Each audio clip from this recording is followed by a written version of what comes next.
The epic landscapes and ruins of the Forbidden West may be breathtaking, but danger lurks around every turn. Aloy's enemies, both human and machine, have multiplied since the end of Horizon Zero Dawn. Whether she comes across a convoy of cargo machines and their guardians, a squad of rebel warriors looking for a fight, or a pack of stalkers cloaked in the forest, the heat of combat will bring new challenges, but also opportunities to turn the tables. Fans of Horizon Forbidden West have been getting regular updates on the game as its release date creeps closer. Community lead Bo DeVries is back with another blog post, this time with in-depth explainers from some developers about combat and enemy interactions in Horizon Forbidden West. Horizon Forbidden West has significantly evolved the combat from Horizon Zero Dawn, and continue to build on the principles of player freedom and choice during encounters in the open world. The blog started with the topic named Combat Evolved. You know what PlayStation did there. So, Guerrilla Games has showcased 3 different videos that focuses on Aloy's combat, traversal, stealth, fly and gadgets. So, we are gonna break it down to every inch in the video. The beginning of the new blog post focuses on Aloy's stealth combat. Guerrilla Games intends on bringing more fluidity and versatility to all of Aloy's combat decisions and associated animations. Her new combat abilities are intended to add another layer to Aloy's story and development, according to Richard Oud, gameplay animation director for Horizon Forbidden West. New clips in the blog post show Aloy smoothly chaining attacks, showing off her athleticism, combat ability, and gadget proficiency all in one smooth take. Aloy is an agile and smart combatant, and in Horizon Forbidden West, the tools at her disposal generate a wide array of tactics that allow her to engage with physically stronger opponents, from fully armored humans to very large machines. Aloy has grown in her skills and confidence coming from her adventures in Horizon Zero Dawn and the Frozen Wilds. She gained a lot of experience, and that is shown in her animations.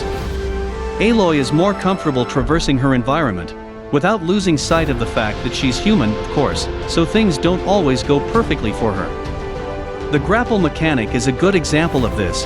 She is more agile and resourceful, but at the same time we can see the physical struggle when she's being pulled up on bigger inclines. These combat improvements are not one-sided though, as the enemy AI is built to react better to the threat that Aloy is. Human AI will be able to search as a group for her, instead of separating and making it easy to get picked off. The AI team has played a big role in improving the combat system, especially when it comes to increasing the challenge level.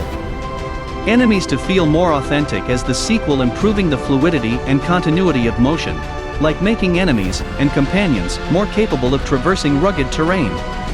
The AI in Horizon Zero Dawn already supported some dynamic terrain changes, but to take this further, jumping and climbing are added as a systemic part of their behavior. As you are playing the game, the AI will be searching for opportunities to take shortcuts, which is impressive considering also the lifestyle and interaction improvements brought for the tribes they have talked about in their last blog post. Another example is that more machines are now capable of swimming, and have the ability to dive and chase Aloy underwater. Amphibious enemies can also use jumps to get in and out of the water, so if you are unlucky they will combine this with an attack. As detailed in a previous blog, the skill tree has been overhauled and restructured, featuring many new abilities that promote and enhance different playstyles or combinations of those. From an animation perspective, increased possibilities for Aloy and her enemies presented some unique improvements. Each human class or machine is designed around a clear gameplay function, which the animation team communicates to the player through actions, posture, and motion. It relies on readable silhouettes and behaviors that the player can recognize, so we can anticipate or react to an enemy move. The timing of those movements not only create windows of opportunities for the player to strike, block, or run, but also show some personality traits in the animations themselves. Then we have the player and enemy responses. Enemies usually have some time to show their intention, so the player can respond accordingly and get that fast and almost instant response from the input. Flow and rhythm for both human and machine enemies make a combat scenario more interesting. For example, different ranges, short or long, multiple directions, forward, sideways, up, etc., speed and timing, fast or slow strikes, and strength, small or big hits. It shows the state of enemies through acting, posture, and vocalizations. The grace period before you are detected is acted out by having the enemy approach you. Enemies will investigate disturbances, such as an arrow landing nearby or spotting a machine that you took out silently. You can also escape from combat by breaking line of sight and sneaking away. When enemies discover that you are not where they expected you to be, they will start searching. Human enemies team up and search for you as a group, with the team leader giving orders and coordinating the work. Through animation and context-dependent speech, Aloy will have plenty of cues to figure out her next move. This can help create opportunities during combat. There are many ways to efficiently tackle a combat situation in the Forbidden West. How a player chooses to do so has a real impact on the duration of the fight, the risks involved, and the cost in resources. Some players prefer clearing enemies stealthily, while others will use the focus to analyze their opponents and find the best tactics to dispose of them efficiently. Or they might like to go head-on with the spear and bow at their own risk. And those combat cues do not only exist in visual form. Guerrilla's audio team also plays a pivotal role in breathing life into these epic battles. Senior sound designer Pinar Temiz explains how machines, unique enemies to the world of Horizon, have to sound just right. The main challenge for the machines was to balance the established sonic characteristics from Horizon Zero Dawn with the freshness and complexity of the new surroundings and machine types in the Forbidden West. There are machines with even more expressive animations and world functions in this new frontier which required even more detailed sound design to match. Machines have unique audio cues that are designed to help the player distinguish between a melee or a specific ranged attack. Melee attacks are communicated by a distinct sound that builds up towards the impact moment, while ranged attacks are communicated through their weapon-specific charge-up sounds or projectile sounds. Especially in encounters that involve multiple machines surrounding the player, these audio cues will help attract player attention towards the most imminent attacker or source of danger, allowing them to respond in time. The player will also be able to hear unique audio cues when fighting machines for both melee attacks and ranged attacks, and learn how to adapt to the threat of multiple machines. More audio cues will be heard in the game world, and not only to the player. Human enemy AI will be programmed to hear wayward arrows better in the game world, and will react accordingly. When the player alerts a machine, intentionally or not, these vocalizations help recognize the mode a machine is in. If a machine is in an idle, non-alert state, you'll hear much calmer, more sporadic, and stylized natural vocalization to reflect the personality archetype. Aloy does not just encounter many threatening machines in the Forbidden West. She also has to deal with an increased number of human enemies, for example with Regala's rebels, a faction of the Tenakth tribe. This led Guerrilla to focus on a more in-depth combat system for encounters against humans, including new enemy classes with their own combat behavior and functions. Extending the combat system and adding more variety in the way you encounter human enemies in the world, make human combat as deep and challenging as machine combat. The combat team added a neat new feature to make switching between ranged and close combat feel even more rewarding. The Resonator Blast rewards players for using spear combos. Whenever Aloy attacks with melee, the Resonator in her spear stacks up some energy. This energy can be blasted at the enemy, and will stick to them for a short duration. Shooting it with an arrow before it dissipates will deal a huge amount of damage.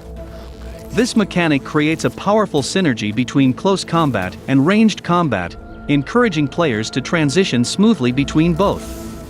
Despite all the danger that lurks in the Forbidden West, Aloy will have plenty of opportunities to gear up and prepare before facing the worst of foes. It's up to you to decide how to approach a situation, by using your skills, the surroundings, and the cues that the world gives you. Have Aloy wear the appropriate outfit and weapons, and use the workbench to upgrade them and unlock additional stats, perks and ammo types. The scanning mechanic from Horizon Zero Dawn is still in place, and will highlight your opponent's weaknesses as well as their movement path. Don't forget to craft potions, and keep your berry pouch filled to the brim in case things go awry. And lastly, mix all the new traversal tools with our combat mechanics to create truly spectacular action. Initially outnumbered, but then to find their own solutions to the obstacles that the enemies provide. The machines can be formidable enemies, each with their own pacing and unique attacks, yet it should be possible for Aloy to take control of the situation and win by using different tactics. Melee combat has gotten a significant upgrade, and in combination with the Resonator Blast system allowing us to string together some pretty impressive moves. In addition to all of these, the visuals, lighting effects and traversal, all looks top-notch, and Aloy is going crazy with Jackie Chan, Jet Li and Bruce Lee-like moves, with the grappling hook adding a more dynamic playstyle. The added layers of skill abilities, along with armor mods, valor surges, and craft tables, are sure to create more unique experiences, and I really believe it will be one hell of an experience.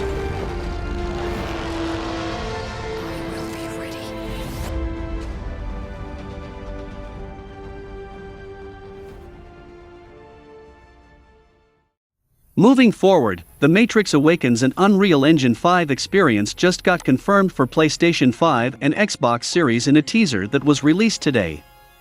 Created by members of the original movie team along with Epic Games, The Matrix Awakens is anticipated to be a wild ride into the reality-bending universe of The Matrix. The game includes performances by the Matrix cast, including Keanu Reeves and Carrie-Anne Moss. To get a glimpse into the future of interactive storytelling and entertainment, we can now pre-download The Matrix Awakens and Unreal Engine 5 experience for free. The teaser has a CGI Keanu Reeves in the beginning, which looks eerily realistic. More information will be revealed at the Game Awards, which is enough to intrigue players.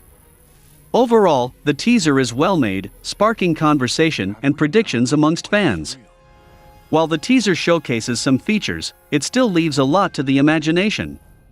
The music in itself is enough to inspire excitement, with the upbeat and thrilling number chosen for the teaser.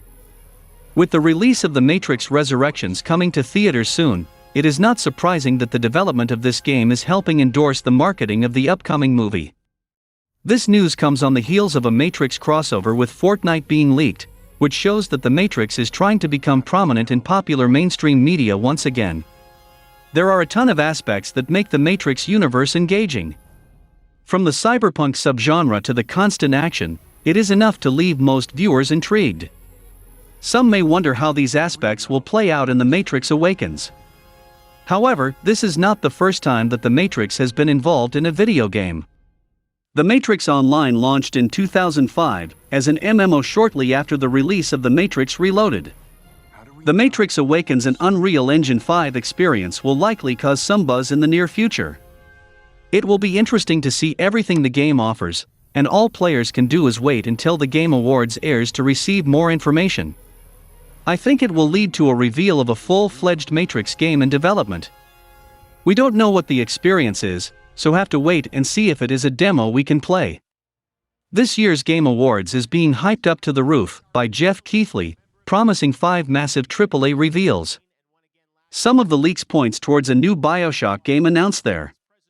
And also the Blue Box Studios thing, where they teased a prologue will be teased soon, and it is releasing in early 2022. If Kojima is there, then it could be possible, I think. And also some interesting game reveals, and some mic drop wow moments. However, I expect PlayStation to have a big presence at the show. When it was released in 2007, the original Bioshock game was something of a landmark entry for the Xbox 360 and PlayStation 3 era. With some of the best environmental storytelling in gaming, it quickly became a huge success. While its 2010 sequel didn't leave a lasting impression, 2013's Bioshock Infinite was almost as well received as the first installment.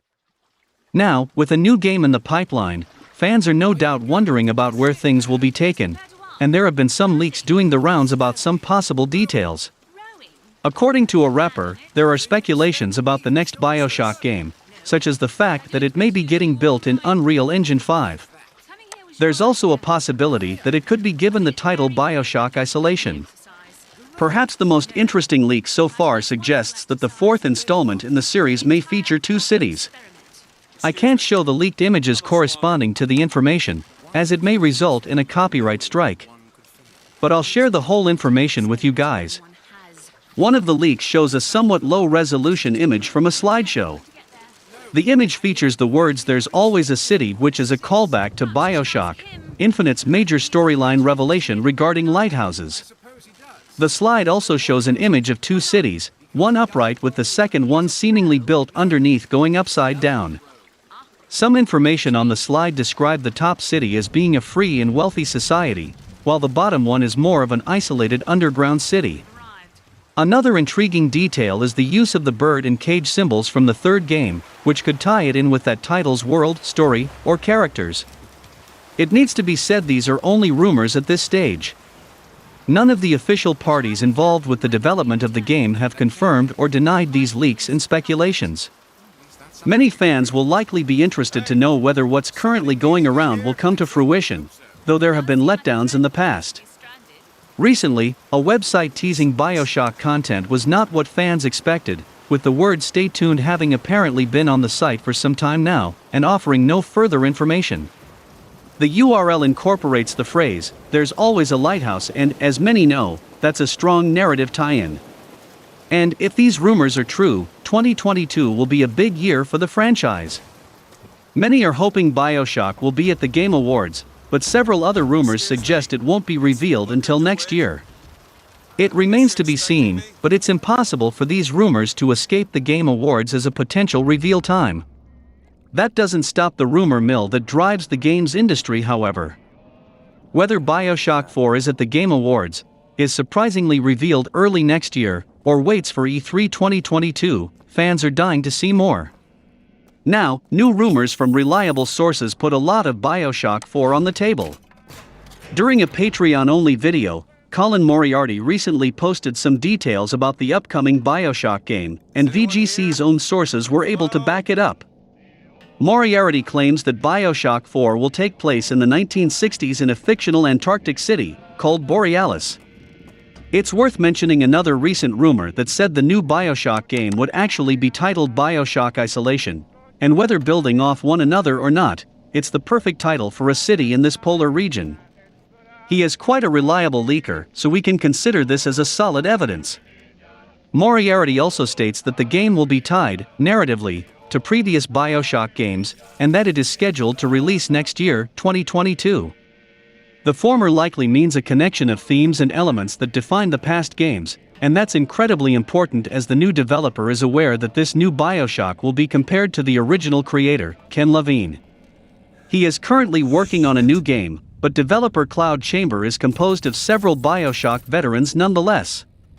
When it comes to a list of the most influential video games of all time, it'd be difficult to not see System Shock 2 appear at some point in the conversation. Despite being released in 1999, this critically acclaimed PC classic has gone on to have a major impact on many aspects of game design, particularly within the first-person genre. Developer Irrational Games followed up on this success with 2007's Bioshock, a game often seen as the spiritual successor to the System Shock series in regards to its gameplay and tone. After a few more sequels in the coming years, Bioshock went quiet for a long time, with the last mainline installment being Bioshock Infinite back in 2013. Fan prayers for a new game seem to be answered, with rumors indicated that the new Bioshock, being developed by Cloud Chamber, will be revealed during the Game Awards presentation this week. It remains to be seen exactly what shape this new Bioshock project may take, but with an underwater utopia and city in the sky already done, it would be very compelling if the creative team looked to System Shock as a source of inspiration. As stated, System Shock has its place in gaming history as a highly influential game in a multitude of areas. From its level design, sense of atmosphere, and overall progression, these games have gone on to change the way many developers approach their own projects. The influence of System Shock can easily be seen on Bioshock's sleeves, essentially bringing that same experience, but this time in an underwater setting. In the same way that System Shock had an undeniable impact on the industry, Bioshock left its own mark in many ways. The game's careful attention to detail and clever storytelling can be seen sprinkling into other franchises over the years, with Dead Space being just one example.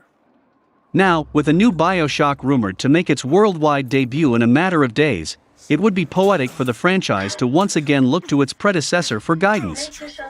The new Bioshock can't simply retread Rapture or Columbia as its setting, especially after such a lengthy absence from the gaming world. A fresh new spin needs to be brought to the table, and System Shock may hold the answer to this question.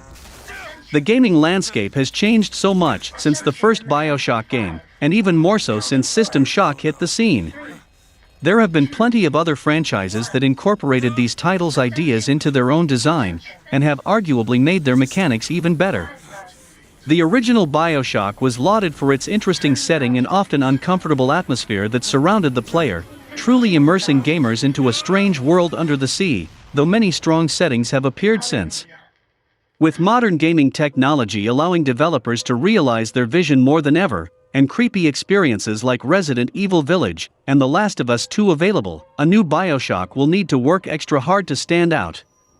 A System Shock remake has been shown off in recent years, with the setting appearing to be extremely spooky, and a solid update on the claustrophobic feel of the original.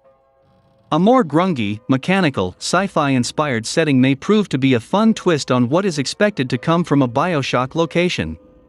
The new Bioshock can also look to Dead Space in this regard, as the environments are packed with character, and can help tell the story naturally. To really sell an unsettling vibe throughout the game, Cloud Chamber could create an artificial intelligence similar to Shodan from System Shock 2. An eerie, ever-present digital interface that watches the player's every move, and perhaps can even alter the levels in real time based on player behaviors, would ensure a consistently scary and engaging experience. Praised for its incredible storyline, the first Bioshock had a strong horror lean, which was mainly carried over into the sequel. However, Infinite lightened the horror and underwater theme for a more politically focused and philosophical story in the skies. Which way the next installment in the franchise will go is anyone's guess, but hopefully, we will get to hear some more details about what could be called Bioshock Isolation soon, maybe exclusive to the PlayStation 5.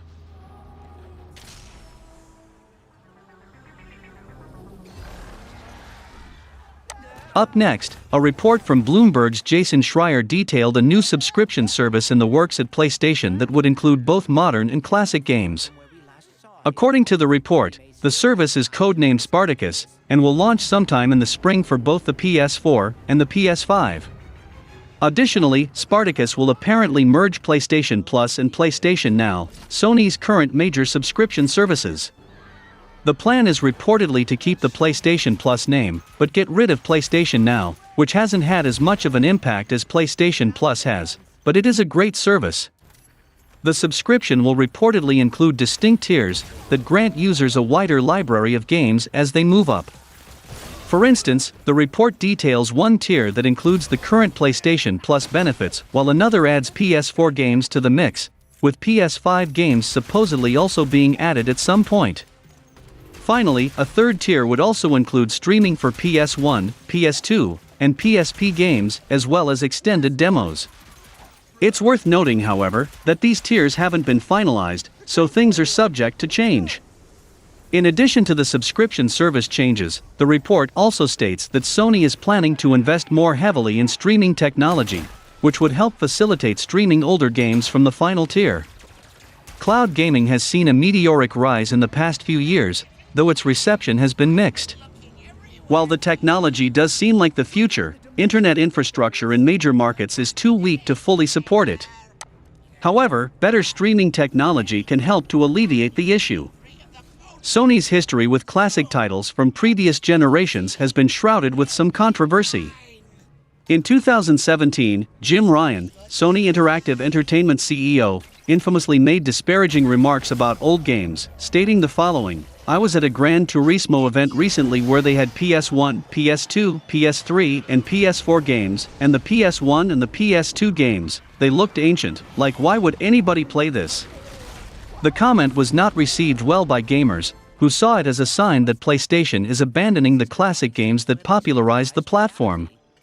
In 2021, these fears seemed to come true when PlayStation announced that it would be closing PlayStation Store for the PS3 and PS Vita in addition to removing purchase functionality for the PSP. This decision was met with strong backlash from gamers. While the legacy stores may not be as active as they once were, many still want the option to access them.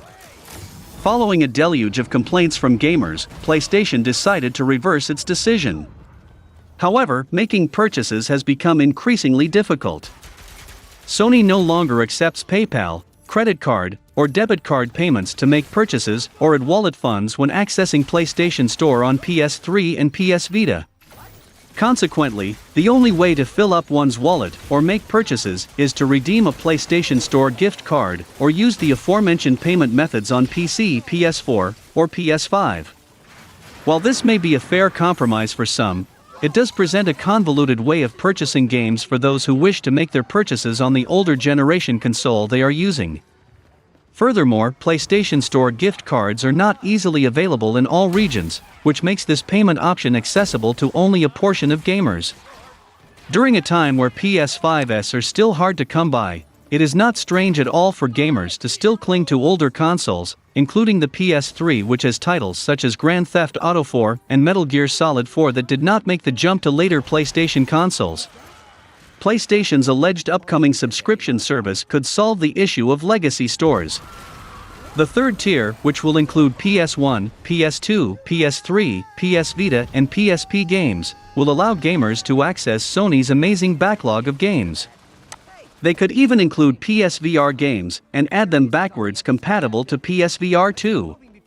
This is all good for the backwards compatibility and the legacy games optimized for the latest console. The third tier could include some other perks from Sony as well, such as Crunchyroll, Funimation, Hulu and Sony Movies, which we have discussed in a previous video about the PlayStation Plus Video Pass. Some mainstream media are spinning this narrative and pushing PlayStation to put the first-party games their day and date. But I don't like that, and I don't want our high-quality first-part games to be dumbed down due to a subscription service. After what happened to Halo, no games should be on a service day and date. No compromises should be made. Details surrounding the new service are still scarce. Thus, it is still unknown how the catalog of classic games will be implemented. Sony may stream older games which, while it is welcome, could be a problem for those with a poor internet connection. However, native support will be highly appreciated. Whichever way Sony ultimately decides is best, Project Spartacus may be evidence that PlayStation is not abandoning its older titles just yet. Although the future of its legacy stores may be hanging in the balance, Sony is seemingly offering up alternative methods for gamers to access PlayStation's vast library of older games. With proper implementation, Project Spartacus could be the solution that satisfies both Sony and gamers. Speaking of services, the PlayStation Plus games for December are here, with recent leaks turning out to be accurate. After some solid months of PlayStation Plus, followed by some mediocre ones, fans have been unsure what to expect from the final PlayStation Plus game drop of 2021. November was a pretty big month for PlayStation Plus, as there was 6 available games for download, as opposed to the traditional 3 split between the PS4 and PS5. The additional games come from the 5th anniversary of the PSVR, with PlayStation giving users 3 games for the hardware. The lineup of games for PlayStation Plus in December are here, consisting of 3 titles that will be available to download from December 7th to January 3rd. This month's PS5 game is Godfall Challenger Edition, also playable on PS4, a new edition of the PS5 launch title. As for the PS4 games, users can look forward to LEGO DC Super Villains, the latest entry in the LEGO DC line of games, and Mortal Shell, a Souls-like operating on a smaller scale. These PlayStation Plus games were leaked on D-Labs at the end of November, fans once again beating PlayStation to the punch. PS Plus games for December 2021 are solid, though subscribers in Asia are getting an extra free game, and it's a biggie. On top of getting Godfall Challenger Edition, LEGO DC Super Villains, and Mortal Shell, subscribers in Asia will also get access to Judgment, the Yakuza spin-off that follows private detective Takayuki Yagami as he attempts to unravel a case in the fictional district of Kamurocho in Japan. Judgment has been widely praised, with its sequel, Lost Judgment, receiving similar praise when it was released earlier this year. Japanese PlayStation Plus subscribers do get Godfall Challenger Edition and LEGO DC Super Villains like the rest of the world, but they also receive the Sexy Brutale and Judgment. These 2 games replace Mortal Shell, which is not available to Japanese customers. Preference and taste aside, both Judgment and the Sexy Brutale were better received by critics when compared to Mortal Shell. Godfall is a looter-slasher set in a bright fantasy universe filled with heroic knights and arcane magic. It is an adventure in a fantasy action RPG that utilizes high-impact third-person melee combat to engage players as they hunt for loot, don legendary armor sets, and defeat vicious enemies. The Challenger Edition focuses on 3 unique modes: Lightbringer, Dreamstones, and the Ascended Tower of Trials. All 3 are endgame level content, but you'll be immediately equipped with a spread of deadly weapons and skill points, letting you team up with up to 2 other players in co-op, perfect your build and smash your enemies. Challenger Edition's in-game co-op is compatible with all upgraded editions of Godfall and supports cross-gen play. Godfall Challenger Edition players can upgrade at any time to the Deluxe Edition, gaining access to both Godfall and Fire and Darkness campaigns. The version of Godfall coming as a free PS Plus game is the Challenger Edition, which is all about getting players directly to the endgame content and skipping over the story campaign. This version of Godfall lets players instantly max out their character and jump into the Lightbringer, Dreamstones, and Ascended Tower of Trials modes. While some may appreciate the chance to skip to the more challenging content, others may be disappointed that they aren't getting the full Godfall experience through PS Plus. Anyone that wants to experience the base game storyline or the Fire and Darkness expansion will have to pay extra to upgrade the Godfall Challenger Edition to the Deluxe Edition. Needless to say, this is not a popular decision, and has already resulted in some backlash from fans who feel shortchanged by the free PS Plus games for December 2021. Generally speaking, nearly every other free PS Plus game ever has offered players the full game experience, and so it's understandable that fans are disappointed with how Godfall is coming to the service. One has to imagine that part of the reason to bring Godfall to PS Plus in the first place is to give its player base a boost, but this negative reaction could wind up costing Godfall the influx of new players it may have gained otherwise. Letting players skip all the way to Godfall's endgame content may also have some unintended consequences. Just because someone is fully leveled doesn't mean that they necessarily know how to play the game properly, and that's something they would have learned from leveling up naturally and going through the story content. I personally recommend anyone to buy their games, but if PlayStation is offering them in a service, it should be the full version, and I understand the disappointment of fans. It's a head-scratching decision overall, and it will be interesting to see how PS Plus subscribers react when Godfall Challenger Edition is added to the lineup on December 7th. The Godfall Challenger Edition is also available on PS4 and PS5 for purchase, priced at $15. The second game that is added here is the all-new DC LEGO adventure where becoming the best villain the universe has seen is the task at hand. Players will create and play as an all-new supervillain throughout the game, unleashing mischievous antics and wreaking havoc in an action-packed story. Set in an open-world experience within the DC universe, the Justice League has disappeared, leaving Earth's protection to their counterparts, who have proclaimed themselves as the Justice Syndicate. It's up to you and a crazy group of misfits to uncover the intentions of Earth's new, strange, wannabe superheroes. Joined by renowned DC supervillains, the Joker, Harley Quinn, and countless others from the Injustice League, players will set out on an epic adventure. Finally, Mortal Shell is a ruthless and deep single-player action RPG that tests your sanity and resilience in a shattered world. As the remains of humanity wither and rot, zealous foes fester in the ruins. They spare no mercy, with survival demanding superior awareness, precision, and instincts. Track down hidden sanctums of devout followers and discover your true purpose. It is also disappointing that Mortal Shell's version is not the PS5 version. Here they offer a PS4 version, and I hope it could be upgraded through the PlayStation Store. Sony has now pulled the curtain back on the new PlayStation Now games for December 2021, which will consist of 4 titles. The headliner for the PlayStation Now games for December 2021 is Grand Theft Auto 3: The Definitive Edition, the remastered version of the classic open-world PS2 game that was recently released as part of the GTA collection.